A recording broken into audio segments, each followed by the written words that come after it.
রাতের বেলা এক যুবক তার বাসায় ফিরে এসে সবসময় একটা অদ্ভুত অনুভূতি পায়, যেন তাকে কেউ অনুসরণ করছে।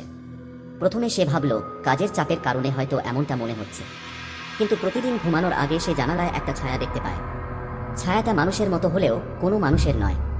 প্রথম কয়েকদিন ব্যাপারটাকে এড়িয়ে গেলেও একদিন সে দেখতে পায় ছায়াটি তাকে অনুসরণ করছে। ধীরে ধীরে ছায়াটি জানালা থেকে দূরে সরে এসে তার ঘরের মধ্যে ঢুকে পড়তে শুরু করে। একটা রাতে যুবকটি ঘুম থেকে জেগে দেখে ছায়াটি তার মাথার পাশে দাঁড়িয়ে আছে এবং তার নাম ডাকছে। ভয়ে আতঙ্কিত যুবকটি যখন পালানোর চেষ্টা করে, তখনই ছায়াটি তার সামনে এসে দাঁড়ায় এবং সে বুঝতে পারে ছায়াটি তারই প্রতিচ্ছবি। তবে এটি কোনো সাধারণ ছায়া নয়, এটি এমন এক আত্মা যা বহু বছর ধরে তার উপর নজর রাখছে। আত্মাটি তাকে বলল, তুমি আমার জীবন নিয়েছ, এবার আমি তোমার জীবন নেব। এই ঘটনার পরে যুবকটি আর কারো সঙ্গে দেখা করেনি।